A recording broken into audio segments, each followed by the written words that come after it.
तो स्टूडेंट्स, आज के इस वीडियो में हम लोग डिस्कस करेंगे कि बिजनेस का ऑप्टिमम साइज क्या होना चाहिए एंड क्या वो एडवांटेजेस होते हैं जो कि एक बिजनेस हाउस को मिलते हैं एक बड़ा बिजनेस लार्ज बिजनेस साइज होने का।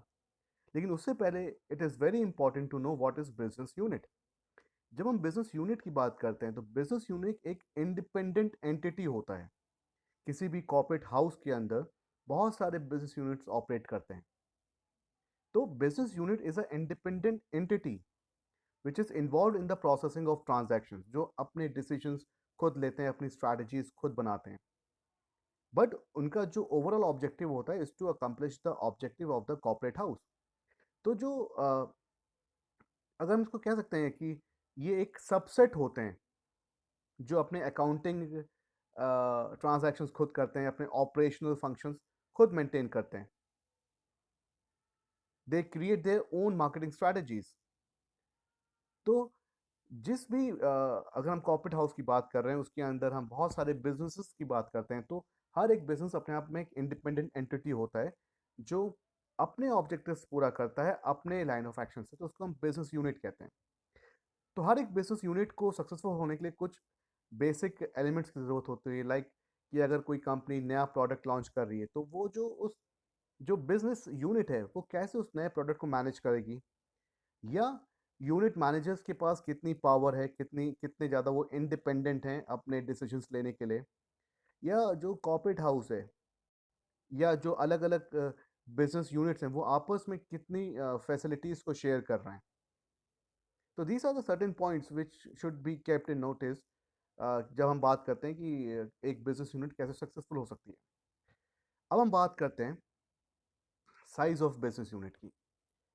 जब हम बिजनेस यूनिट के साइज की बात करते हैं तो it is one of the most important entrepreneurial decision कि हमारे बिजनेस का साइज क्या होना चाहिए। जो साइज है हमारे बिजनेस का वो डिपेंड करता है हमारे स्केल ऑफ ऑपरेशंस पे कि हम कितने बड़े स्केल पे अपने ऑपरेशंस कर रहे हैं। हमारे जो प्लांट है, जो हमारी फैक्ट्री है, उसकी कैपेसिटी क्या है, उसके आउटपुट कितना हो रहा है, कितना असेट हमारे पास है ना, कितने हमारे एम्प्लॉयज़ हैं। तो to decide a particular size of the business, ये कुछ फैक्टर्स हैं जो कि एंटरप्रेन्योर को अपने ध्यान में रखने होते हैं। एक किसी भी बिजनेस एंटरप्राइज को इस्टेब्लिश करने के लिए दो इंपॉर्टेंट चीज़ें हैं। एक, कि हम कौन सी साइट चूज कर रहे हैं, हमारा जो फैक्ट्री है उसका लोकेशन क्या होगा, एंड दूसरा हमारे फैक्ट्री का, हमारे बिजनेस का साइज क्या होगा।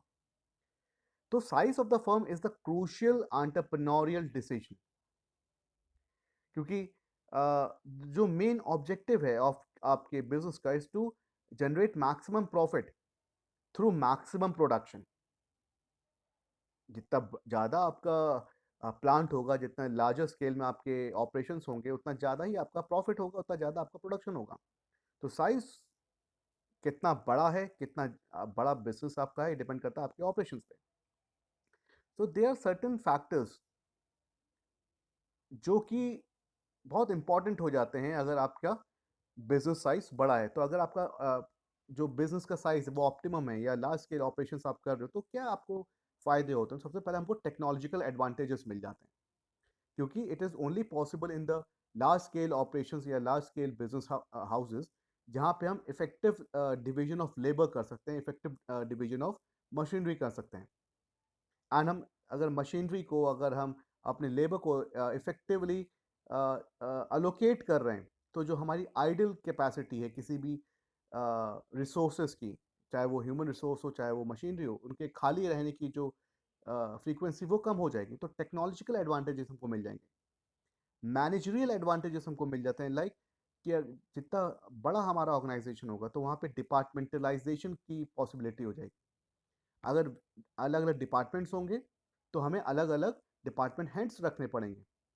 एंड अगर अलग अलग डिपार्टमेंट हेड्स हैं तो उनका जो एक्सपर्टाइज है, उनका जो एक्सपीरियंस है, that can be utilise for the effective working of the organisation. तो एक मैनेजरियल कैपेबिलिटी हमारी इंक्रीज होती है। फाइनेंशियल फैक्टर्स हैं, जितना बड़ा हमारा ऑर्गेनाइजेशन है, जितना लार्ज स्केल में हमारे ऑर्गेनाइजेशन होंगे, उस पर्टिकुलर बिजनेस को उतना ही ईजिली लोन हासिल करने में आसानी होगी। उसकी रेपुटेशन उतनी अच्छी होगी, क्रेडिट स्टैंडिंग उसकी अच्छी होगी, तो फाइनेंशियल हेल्प उसको मिल जाती है फ्रॉम आउटसाइड इंस्टीट्यूशंस।